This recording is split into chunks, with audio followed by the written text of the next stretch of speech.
Hi, everybody. Happy Wednesday.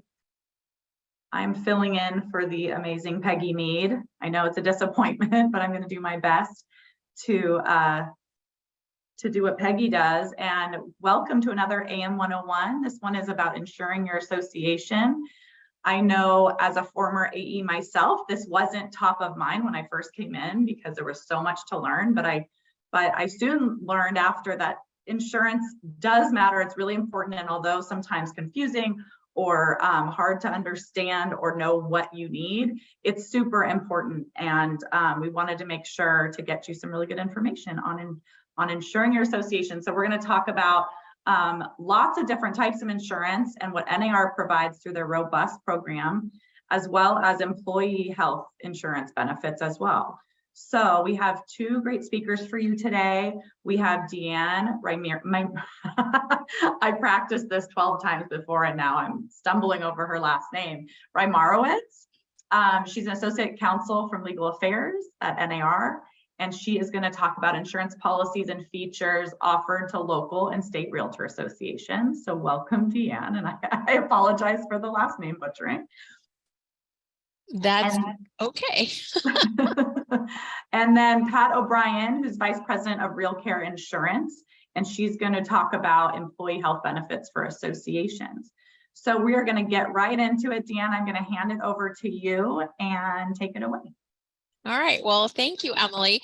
And thank you so much to the California Association of Realtors for inviting NAR Legal Affairs here to be with you today. And I'm representing the NAR insurance program. I manage the program for NAR. And when I found out about this Association Management 101 program, I thought, what a great idea. So again, I am absolutely just delighted to be here with you today to share with you about the NAR insurance program. So just a quick disclaimer at the beginning. You know, being a lawyer, a lot of times we put disclaimers on stuff. And what we're talking about today is basically a summary of the coverage that is available to you as a realtor association. And should you make a claim, you know, in the future, actual coverage is determined by the insurer at the time that a claim is made. So again, this is just an overview, and those coverage determinations will be made should you ever make a claim. All right, just real quickly, where we are headed today in the next 20 or so minutes. And I do want to mention, I will take questions at the end of my presentation before we move on to Pat's presentation. But we'll talk about the coverage that's available and what those features are, what it covers, also what it doesn't cover. And then we'll dive a little bit into 2022, see what the claims trends were last year and what we can learn from those. And then finally, I'll leave you with a ton of NAR resources available to you as an association executive for your association. And you will be receiving a copy of all of these slides with links to all of the resources that I talk about. So no need to furiously try and take notes. You will be getting copies of all of this. All right, let's start out with the coverage that's available. So first of all, who is covered? Well, the NAR insurance policy covers all of NAR's institute, societies, and councils. That's like IRM, CCIM, SIOR, and all of those, we call them affiliates, including their local chapters and subsidiaries. Importantly for you, it covers all state and local realtor associations, as well as those association wholly owned MLSs, your charitable foundations. That is the number one question I get every year is our foundation covered? Yes, it is. If your political action committee is a separate entity, that is also covered. And as well as your educational endeavors, whether you're teaching classes as part of your association, or again, some associations do have a separate entity set up for that purpose. Those are all covered by the program. But here's kind of the catch, a little caveat is that the program coverage applies and is available to those associations who maintain their governing documents in full compliance with NAR's mandatory constitution, bylaws, and any mandatory policies, and then actually adheres to those policies in their day-to-day activities. Now, how do we check this? Well, as you know, you self-certify your bylaws and rules and regs and policies every year. That's a self-certifying tool on NAR.Realtor. And at the time that a claim is made, we'll follow up. So let's say you're sued and you file a claim on the insurance. We'll follow up with you to get a copy of your current bylaws and governing documents. And then our policy team here at NAR looks through those to make sure that you've adopted all of the mandatory policies. And I remember one case last year where there had been a change. I believe it was to an MLS rule that was a mandatory rule, not CCP, not the clear cooperation policy, but a different one. And the association simply forgot to update their policies. And so we were able to work with them at their next board meeting. They got it adopted. There was coverage, not an issue. So just know that we do verify that you have all those mandatory bylaws and policies and rules adopted. And if you forget one, we'll work with you to make sure that you get it adopted so that you definitely have coverage. Now, in terms of the individuals covered, so the entities are covered, but also the individuals involved with that entity, including your directors and officers. So yes, this is D&O insurance, directors and officers insurance. It also includes your volunteers, your committee members. So your professional standards committee, your education committee, your political action committee, your forms committee. All of those volunteer members would be covered, as well as your employees. Now, these are all defined terms in the policy as well. Now, employees includes your full-time employees, your part-time employees, your independent contractor, staff people. So it's a pretty broad definition of who's considered an employee under the policy. And then the key here is that it covers these individuals while they're acting within the scope of their duties for the association. So in other words, for a director, doesn't cover their real estate business, but it would cover them, as they're making decisions on behalf of the association. So that's kind of it's not a catch, it's just a definition there. Now, this is a very unique policy because it includes multiple lines of coverage without individual underwriting, and the premium is paid by NAR. Your association does not incur a premium for the basic policy. We'll talk about some add-ons a little bit later. But for now, understand that there are multiple lines of coverage, including professional liability, cyber liability, and cyber response coverage. Patent infringement coverage, that's a separate policy through a company called RPX. So if you receive a patent infringement letter that maybe some aspect of your MLS or some aspect of your website is infringing on someone's patent, you could make a claim on the patent coverage. It also includes crime loss coverage, and we'll talk about how the definition of crime loss has kind of evolved over the last several years.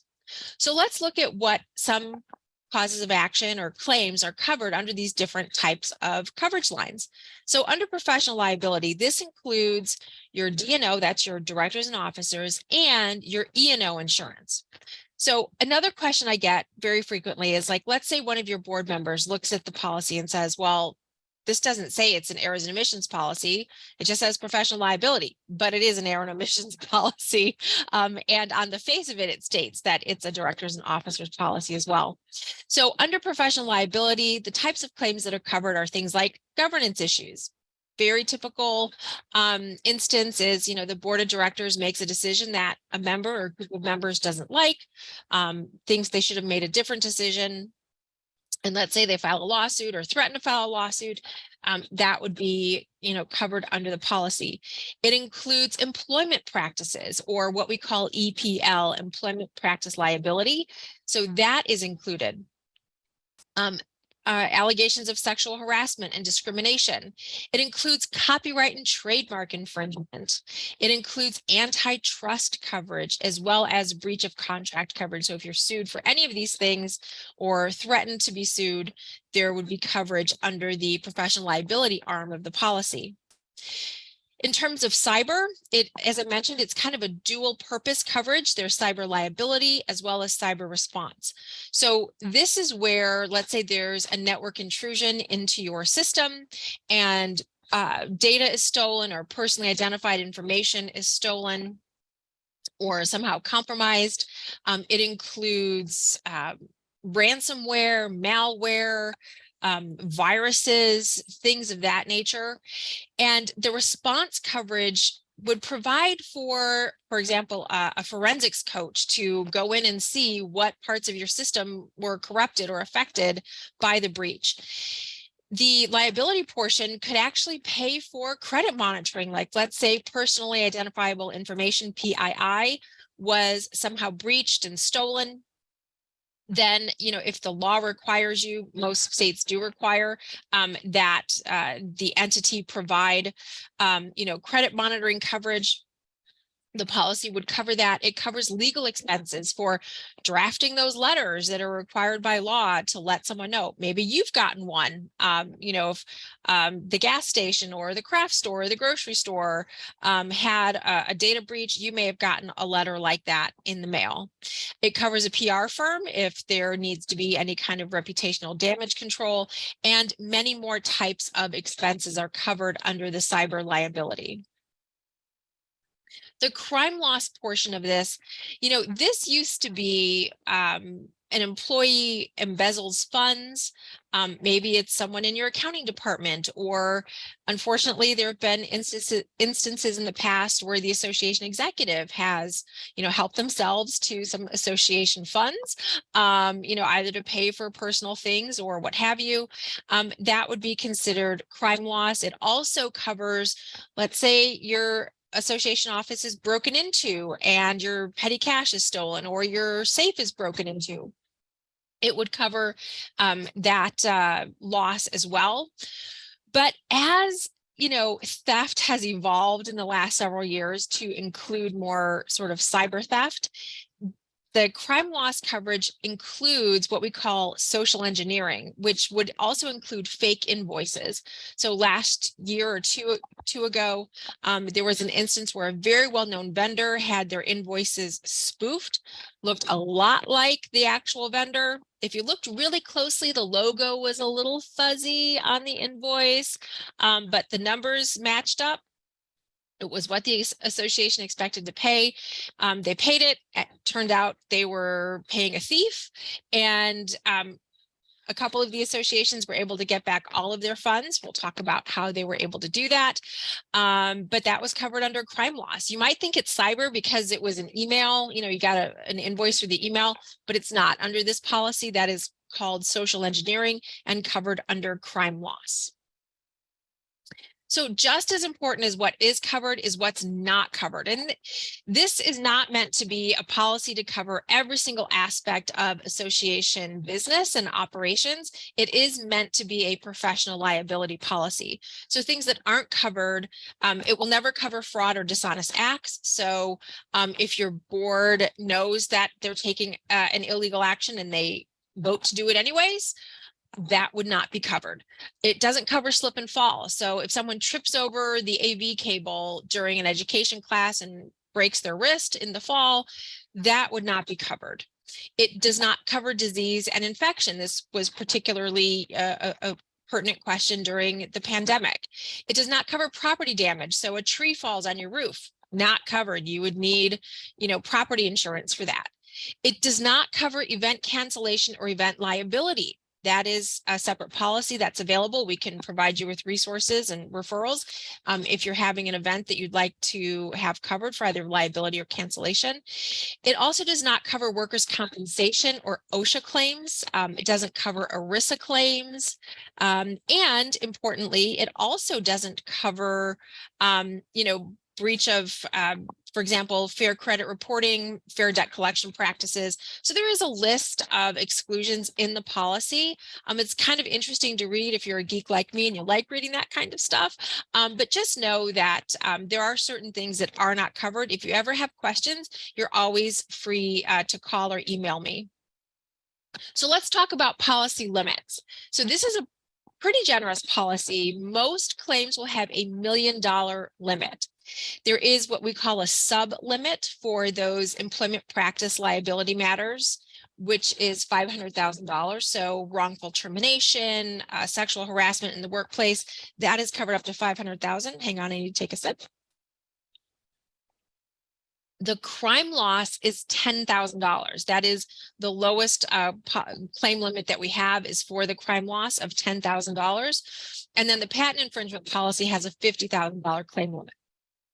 I also want to point out that certain claims, including antitrust, breach of contract, lockbox operations, operation of a legal hotline, those are what we call defense cost only, meaning the policy will cover attorney's fees, but they wouldn't cover, for example, settlement of, for example, an employment matter, or sorry, of an antitrust matter, for example. It wouldn't cover the settlement, but it would cover the defense cost.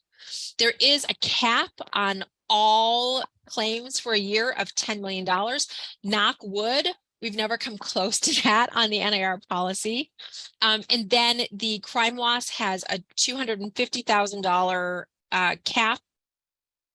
And there is a $2 million annual cap for patent infringement.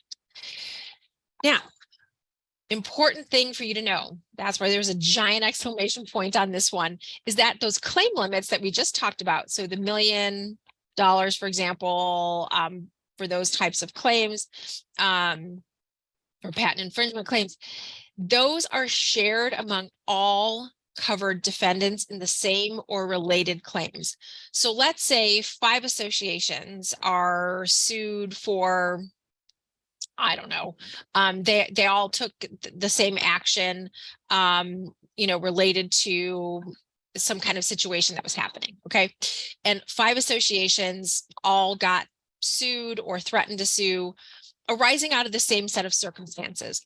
That would be considered a related claim, and all 5 of those defendants would share $1 million. Trust me when I say $1 million shared among a bunch of parties, defendants, won't go very far.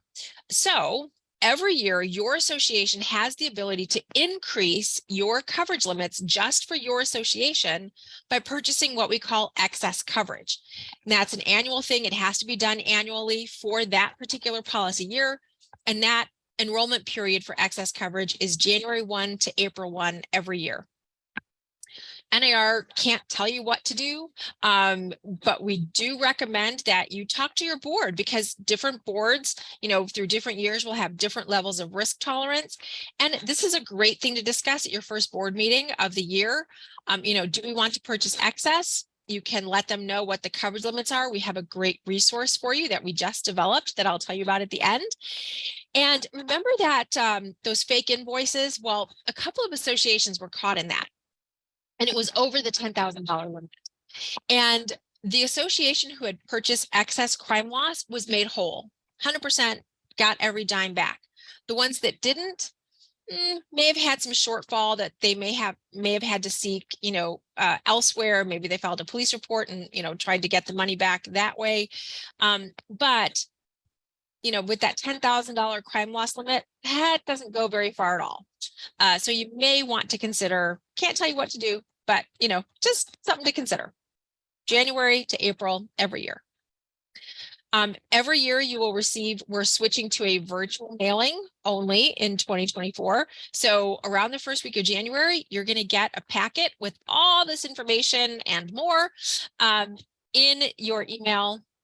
And all of the information, how to purchase excess, the rates for purchasing excess for that coverage year will be in that January mailing. All right, deductibles. Like any other insurance policy, there are deductibles on this policy, and it is based on the size of your association. You can see those deductibles there on the screen.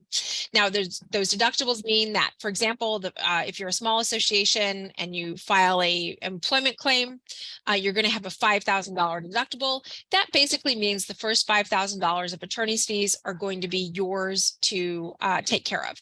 And then once that $5,000 threshold has been met, insurance will kick in and pay up to the $500,000 claim limit for that employment claim. All right, I'm going to take another sip. Let that simmer with you for a minute. I know that's a lot of information. But as I mentioned, it is a pretty robust policy. Let's look at 2022. All right, pretty steady. So that last column there, we had 59 claims filed in 2022. It's kind of a downward trend, but remained fairly steady. That outlier year there that you see, no surprise, that's 2020, the pandemic. People had other things on their mind besides threatening to sue or suing their realtor association. So that explains that kind of dip there in 2020. But 2022 is a very interesting year on the insurance policy.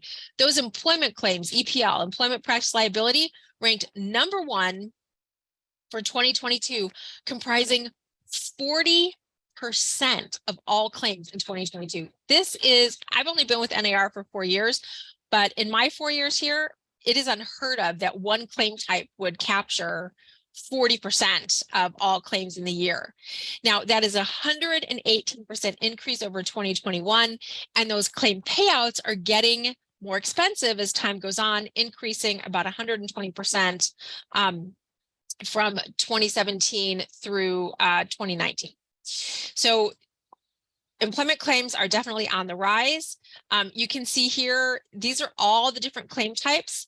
The next highest claim type is professional standards with 6. So from 24 to 6, it was definitely a bumper crop year for employment claims. Now, the spread within those 24 employment claims, discrimination and harassment, the top 2, wrongful termination, hostile work environment, and breach of employment agreement rounded those out.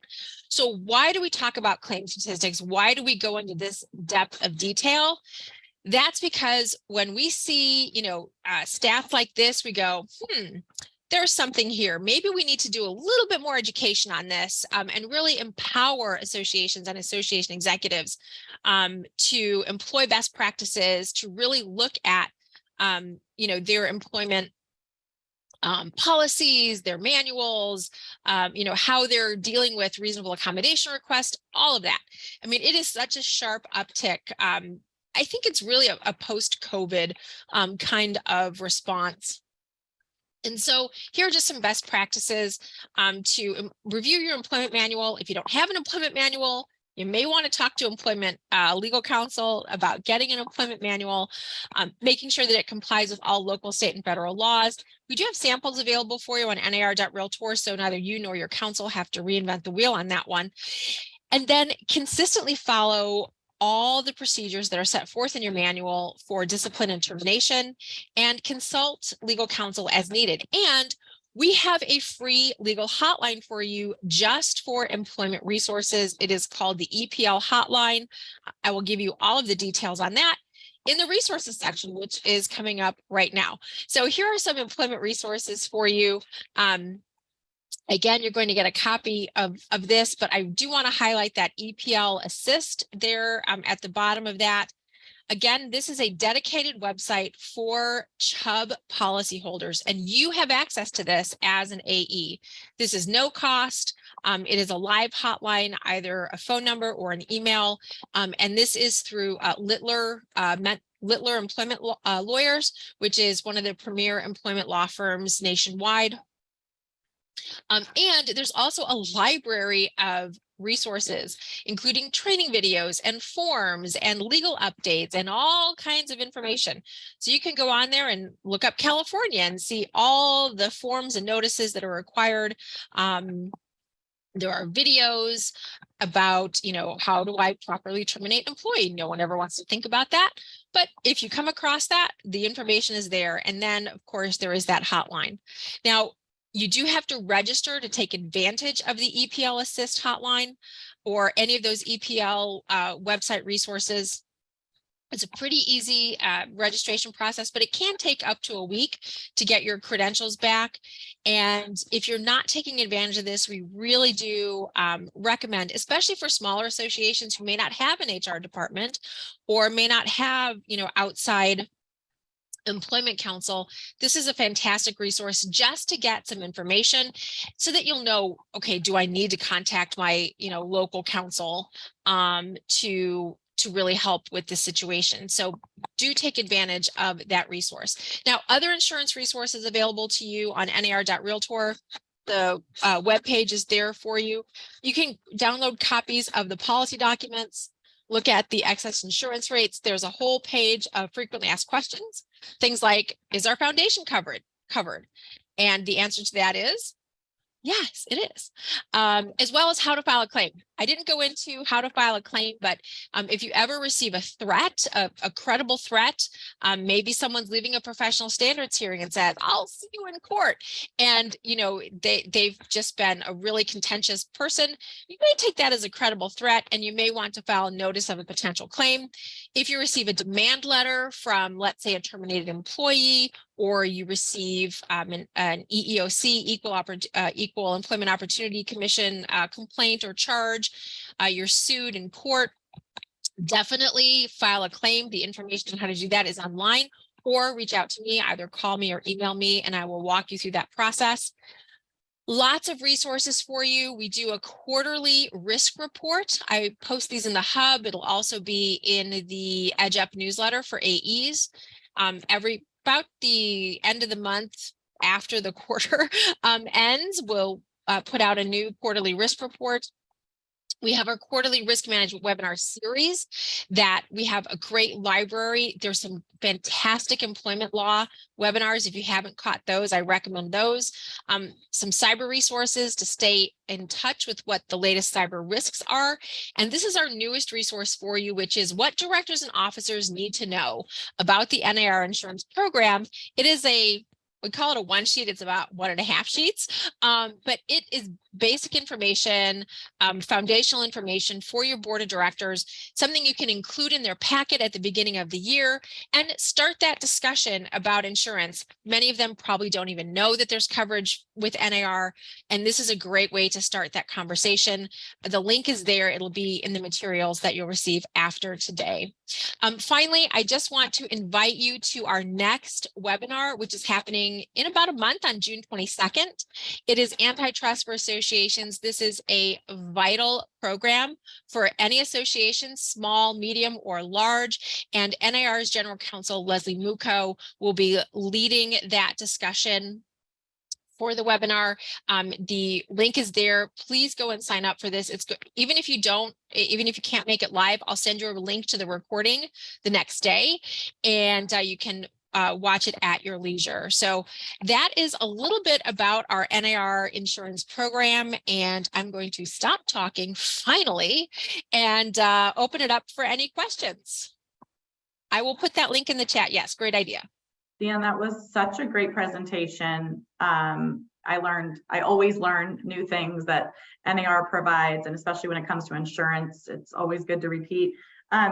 A question that came in was about the employment claims on the rise, and you did give some suggestions on how to hopefully deter some of those. But any other, I think that often, or sometimes the AEs or the staff, the senior staff, take those trainings and know that those HR labor laws in their state, but the leadership that's in there's positions like presidents who are doing performance reviews and contract negotiations with the actual AE aren't as knowledgeable about those things. Any suggestions on how to make sure they're educated as well in some of these areas?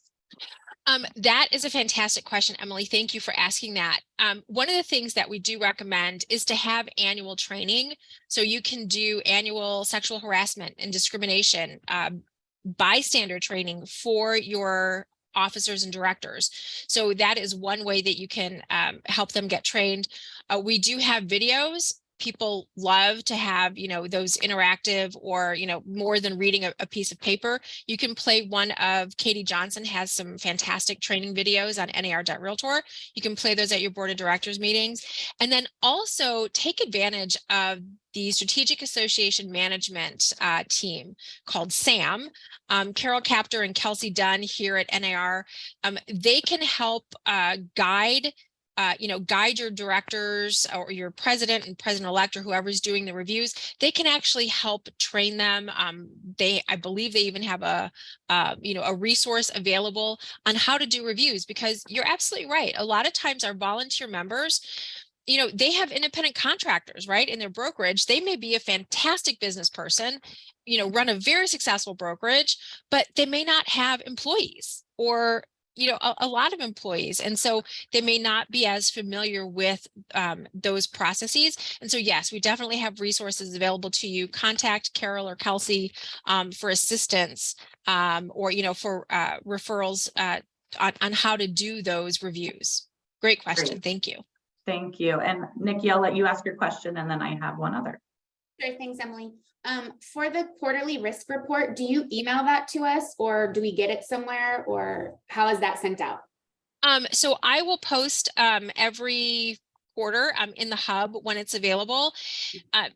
For, kind of analytics purposes, we like to drive people to the web page to read it on the web page. You can also download it as a PDF there on the web page. It's a great thing to share, particularly with your management team, so that they're also aware of what, kind of what's happening. And we not only talk about, what claims are being filed, but we focus in on one particular issue with each report. So this last time it was on the American with Disabilities Act and how that impacts so many aspects of association operations.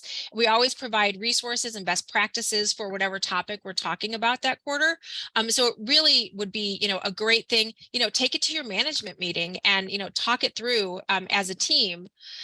So we hope that it's a useful resource for you. So just watch the hub, watch the Edge Up newsletter. We do post the links in there as well.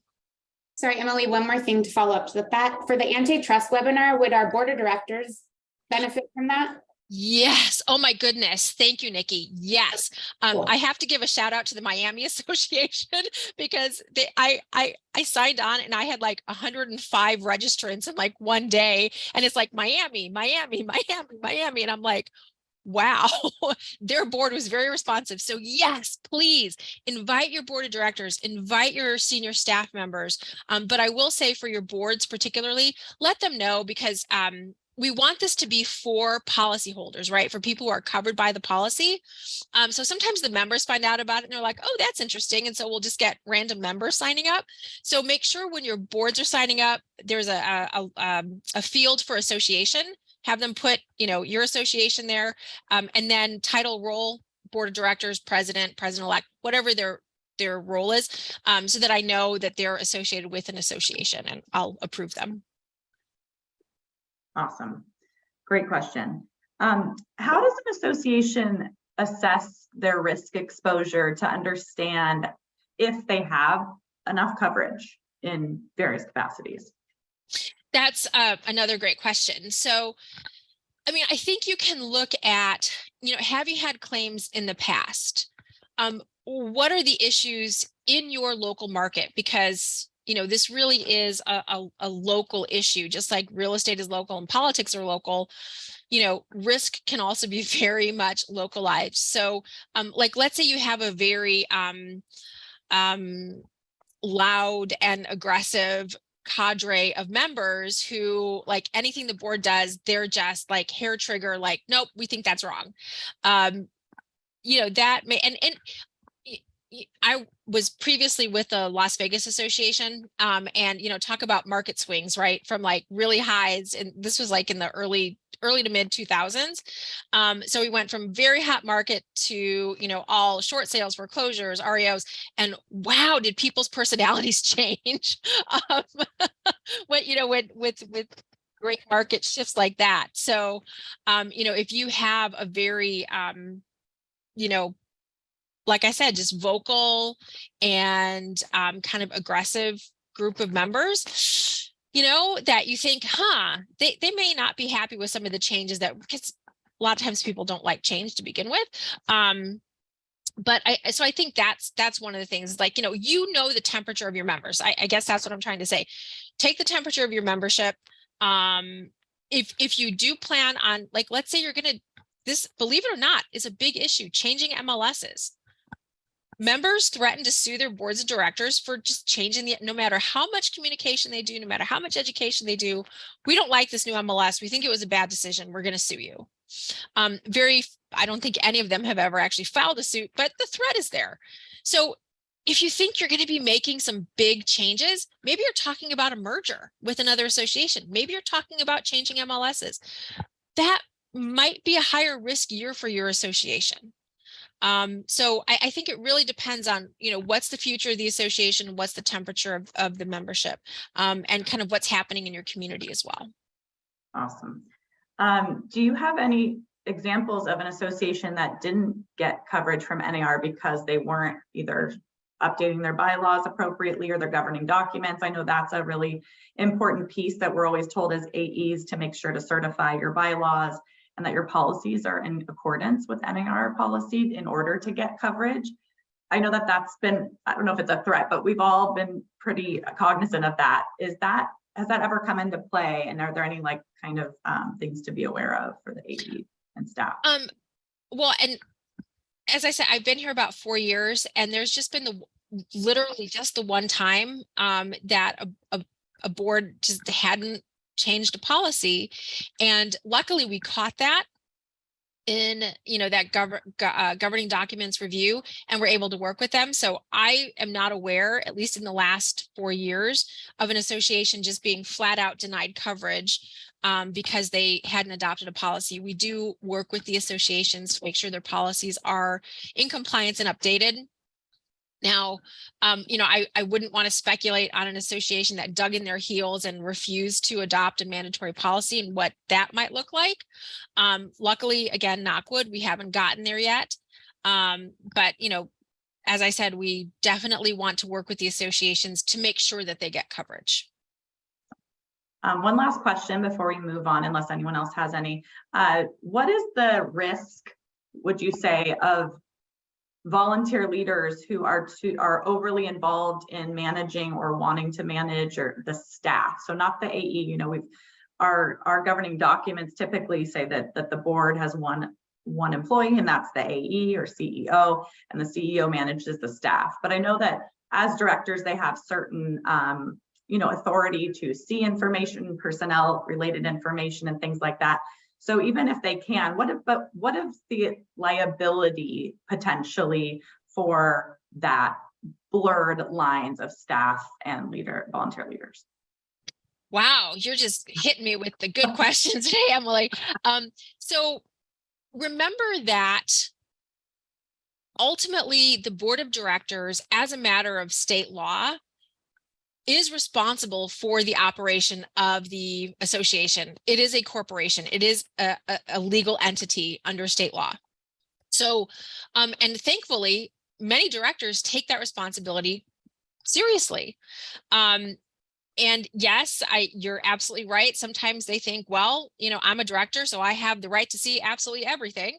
And there could be privacy concerns. I'm not a California lawyer, so I can't speak to, California employment law.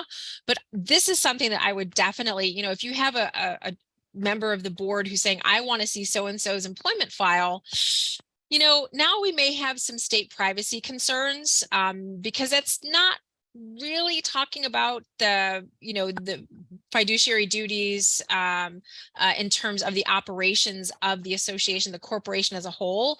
Now we're talking about an individual who has rights under state law. So that would be an instance where I would definitely get your local legal counsel involved, who does know, what the privacy laws are in California.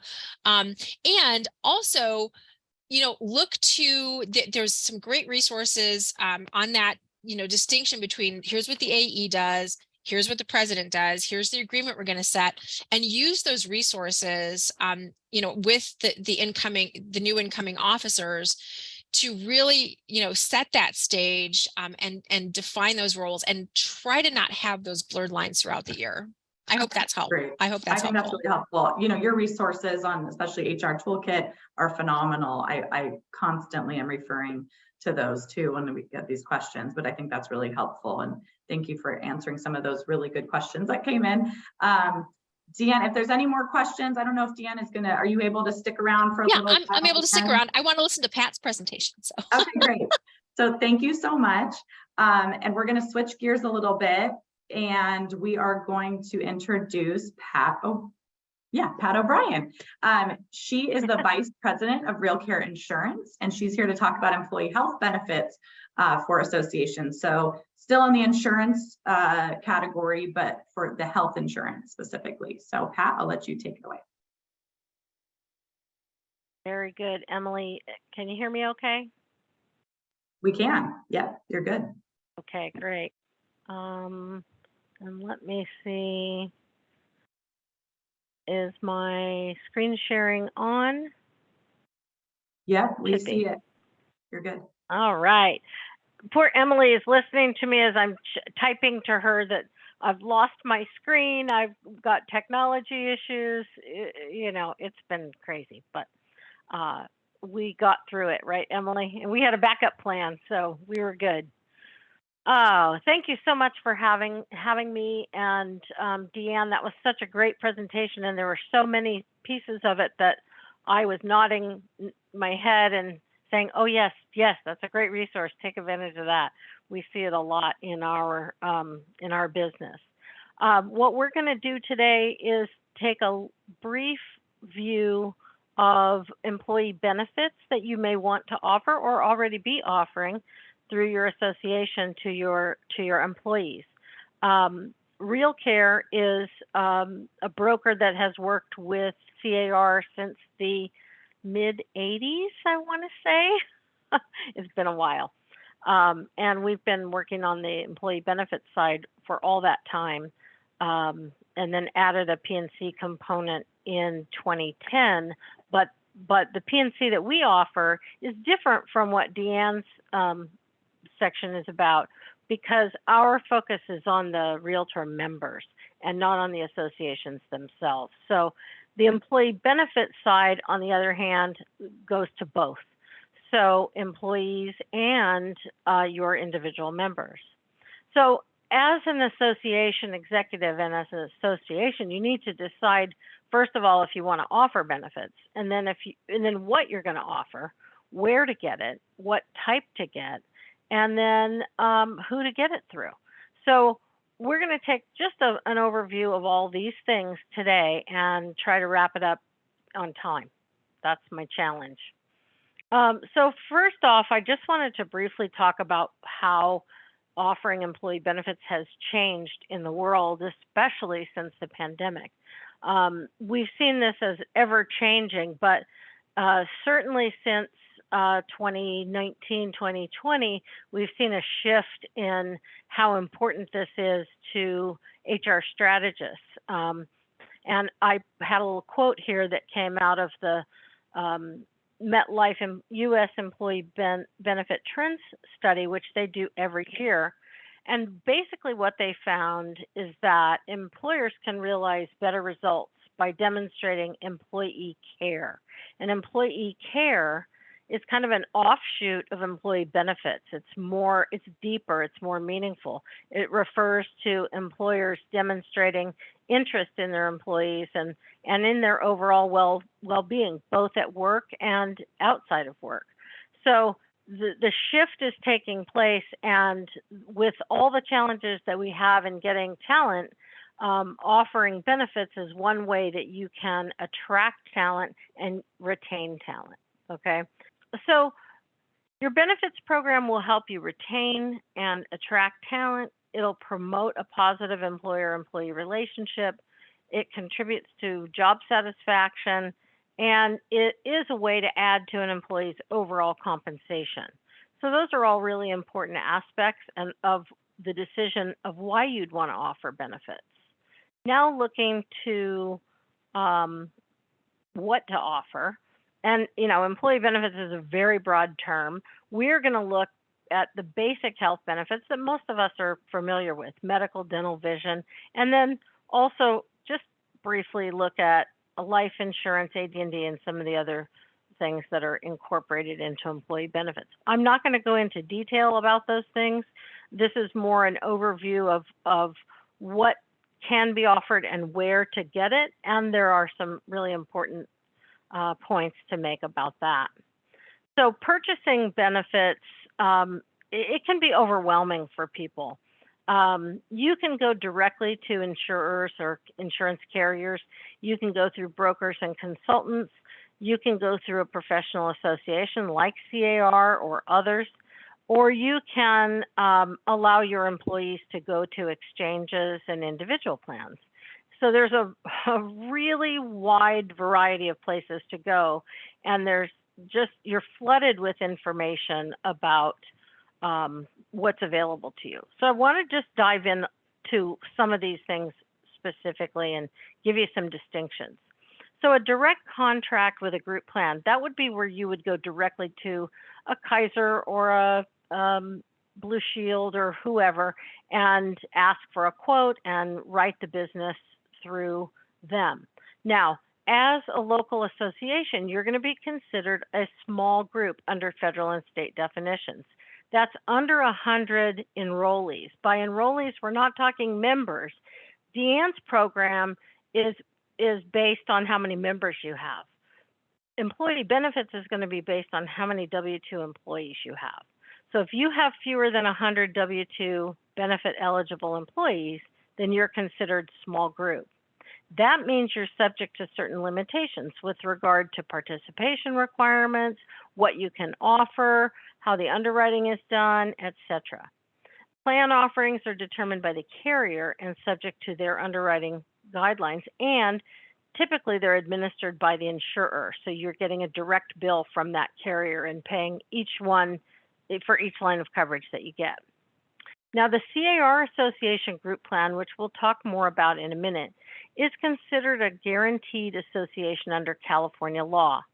This means that C.A.R. as a whole is treated as a small group and can offer small group medical benefits, the same as what you would get if you went direct, but with some additional benefits like allowing flexibility with participation and plan offerings.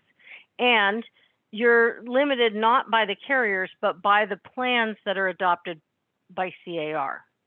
Also, these plans are administered by a third-party administrator with combined billing. So if you were to purchase medical, dental, life, and vision, you'd get one bill from the TPA instead of getting a bill each month from each carrier for each line of coverage. Now, there are other association plans that you may see, and we see it frequently. We see these plans advertised, and when we dig into them, we see that, oh, they're really not available in California. Other states have different rules. California is very strict on the offering of association health plans. So often it sounds really good, and then when you get into it, you can't have it. And we've looked and looked and looked at these. Typically with association plans, they're looking at underwriting multiple small groups as one large group. And you might say, well, why wouldn't C.A.R. be able to do that? That is a complicated question, but it goes to the laws that were passed in 1992 that defined a guaranteed association. And it looks at the whole of C.A.R. as a guaranteed association as a small group. So if you have additional questions about that, I'm happy to answer them later. But suffice it to say that most other association health plans are aggregating together a bunch of small groups to try to leverage their buying power as a large group. They're often written through a trust. They're sometimes self-funded, which can have its own risks associated with it. And they often don't offer full comprehensive medical insurance. While they may offer all the other services and insurances, a lot of times their medical insurance is abbreviated as a limited benefit plan or a minimum essential coverage plan, which really only covers preventive care. So you have to be really, really careful with that. They're also administered by a third-party administrator, and again, offering the additional benefits like telehealth and accident and disease policies, et cetera, on both sides. The exchanges and individual coverage is relatively new, started really as part of ACA in 2014, ACA being the Affordable Care Act. And the exchanges and individual coverage are marketed through a number of places, including NAR. NAR has their Realtor Benefit Exchange, I think is what they call it. And you can go in there and get quotes for ACA compliant plans, individual plans for any state in the United States. So that's available, but it's not always a group. It's not a group plan for a medical benefit. They do offer group plans for dental, vision, etc. And oftentimes exchanges will, again, offer these minimum essential coverage or limited benefit plans, which are really indemnity plans that don't cover a full comprehensive medical service, right? We've had people that came to us that said, I bought this plan and then I had a heart attack and they only covered $2,000 a day in the hospital for 3 days and I owe, $100,000. And that is a real example that happened 2 years ago. And that's because this person went in and purchased a limited benefit plan and didn't realize that he was not covered for comprehensive medical. So there are real pitfalls, and you have to be very careful about that. Now let's look a little closer at, really I should have called this risks of association health plans. Because I've been part of the benefits world for many years, I've seen a lot of association health plans, and we've talked to a lot of carriers and tried to create association plans similar to what C.A.R. offers in other states. And we just find that it's very difficult to do that. For one, there's no employer-employee relationship between the association itself and the members, right? Or if you look at the larger association, so there's no employer-employee relationship between C.A.R. in each one of you. Your association, your local, is not an employee of C.A.R. So underwriting that policy would be very challenging if we didn't have our special circumstances with the guaranteed association. Also, in the past, the association health plans that were around had very high cyclical claims costs and rate increases. So after the first couple years, the rates went so sky high that they were just, people were leaving in droves, and that led to non-renewals, where the carrier said it's just not financially feasible for us to do that. We've also seen unscrupulous third-party administrators who came into the market marketing an association health plan and then absconded with the money and left people high and dry. These are some of the things that we've seen over the years. And then there are the legal issues, and Deanne talked a little bit about some of the acronyms that I deal with all the time: PII, PHI, ERISA, all these things that become important to you in handling your plan and making sure that you're compliant. And those issues are hard to define when you're talking about a group of association health plans as opposed to a single employer. Do you underwrite that group as one full group, but really it's made up of a whole bunch of employers? Are they subject to COBRA, federal COBRA, Cal COBRA? All these issues come into play and have to be vetted before you move forward with those. Now, the C.A.R. plan is different because, for one, they've been offering benefits to members for over 40 years, which was part of how we qualified them as a guaranteed association under California law. But that law, passed in '92, created an opportunity for us to offer guaranteed issue benefits to both individual members and association employees as a small group, defined as a small group. And currently the program does offer to all of those areas. Not going to spend a lot of time on this. We can, you can look at it later, you can contact me later, but suffice it to say that the C.A.R. program is very robust, offering full comprehensive medical coverage through Anthem and Kaiser, group dental with 3 options, vision, group life, voluntary discount programs, which are not insurance, but discount programs that are completely independent and you can sign up for at any time or offer it to your employees on a voluntary basis.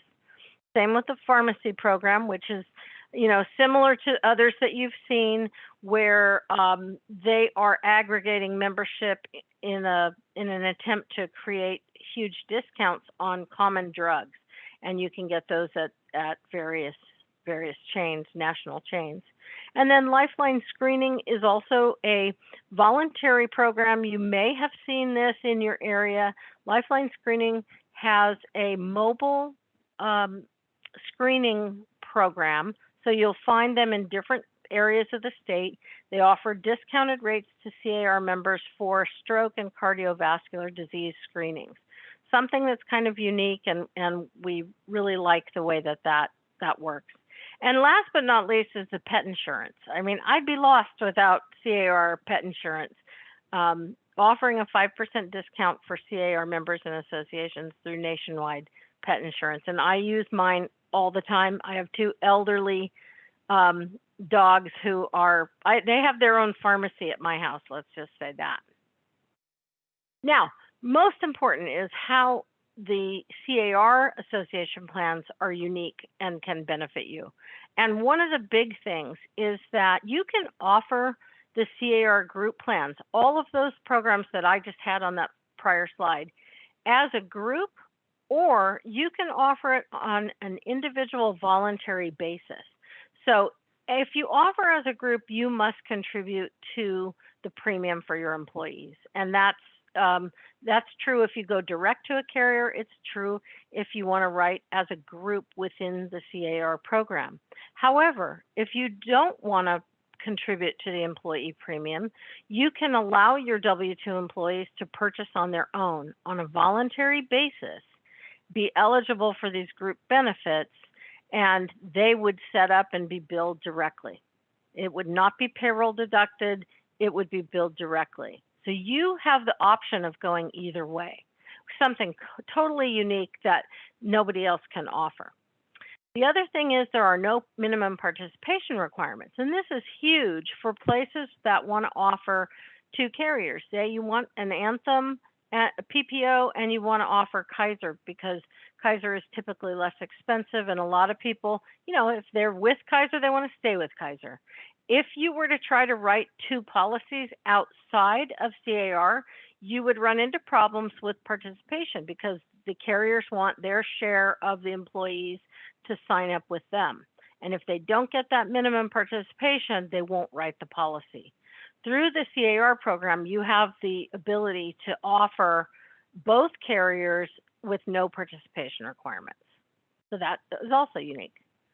As the third-party administrator, we do combine the billing of medical, dental, vision, and life. However, I will say if you are offering both Kaiser and Anthem, you would get 2 bills from us, not just one, because they're on a different billing cycle. Both carriers are on a different billing cycle. But any of those benefits that are elected would be billed on one invoice. Also, if you're offering to your employees, either on a voluntary basis or as a group yourself, those employees would be eligible for CalCobra if they ever terminated employment. And that's a nice feature to have. Not that we want our employees to terminate, but knowing that they have continuation coverage available because they're on a group plan, that's important. Okay. Role of the broker. I just want to kind of briefly talk about who we are and what we do. In general, your broker is a licensed insurance professional who works for you.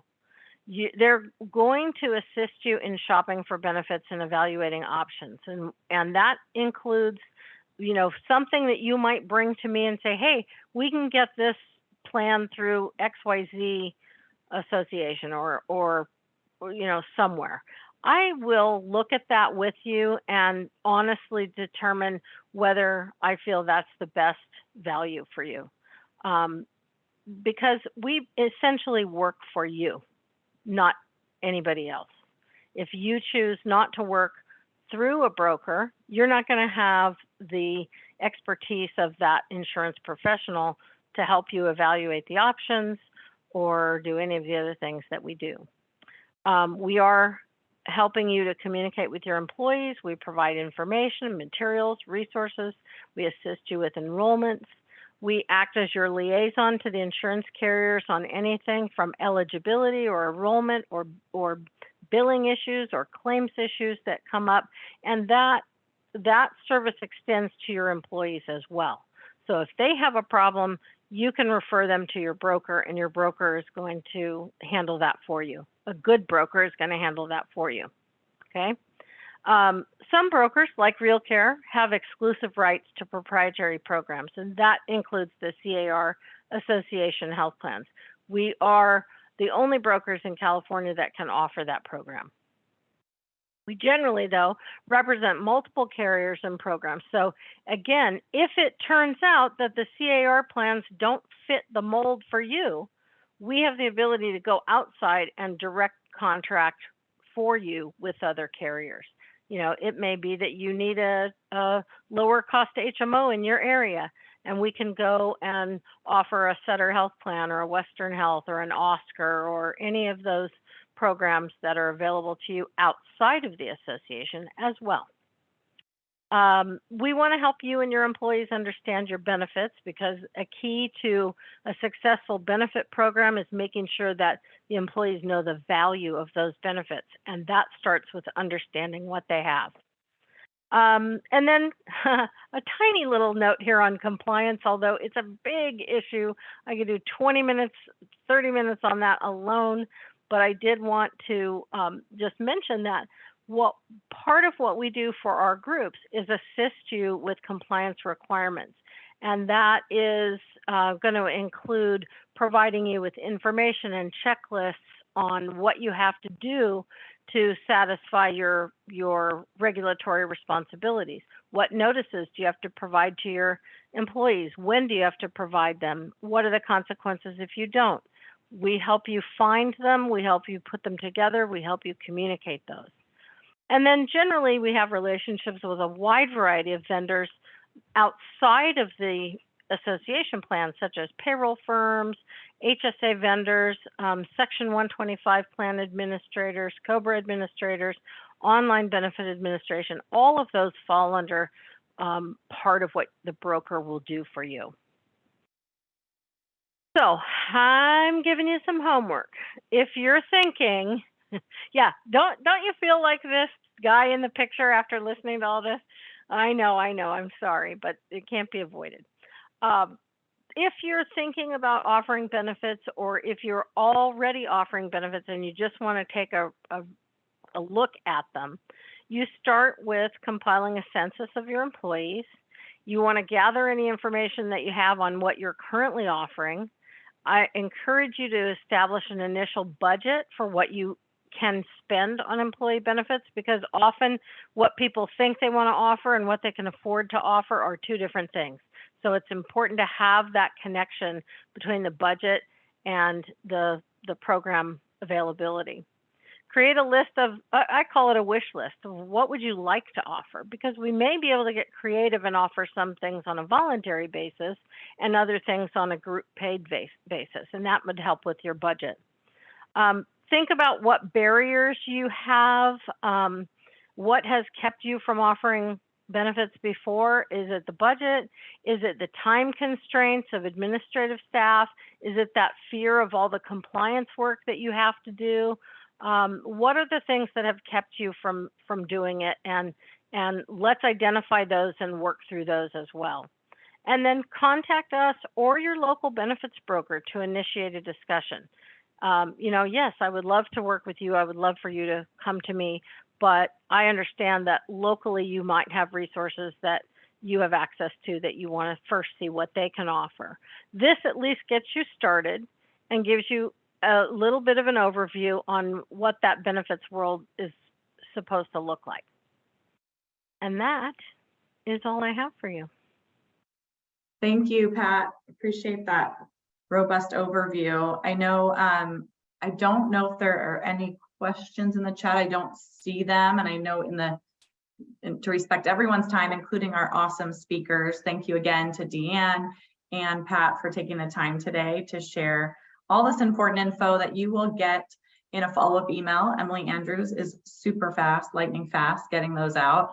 So you'll see that this afternoon. And you'll also see a recording, you may know or not, that we record these because we have a place where they all live on our YouTube YouTube page, right? It's a YouTube page. And so we'll remind you of that as well, so that if there's another session that you missed, or that you want, maybe you have a staff person who you want to dig into some of the AM 101 topics, you can do that and pass this one along too. So thanks again to our speakers, to our attendees. We appreciate you, and we'll see you at the next AM 101. Have a good day. Bye.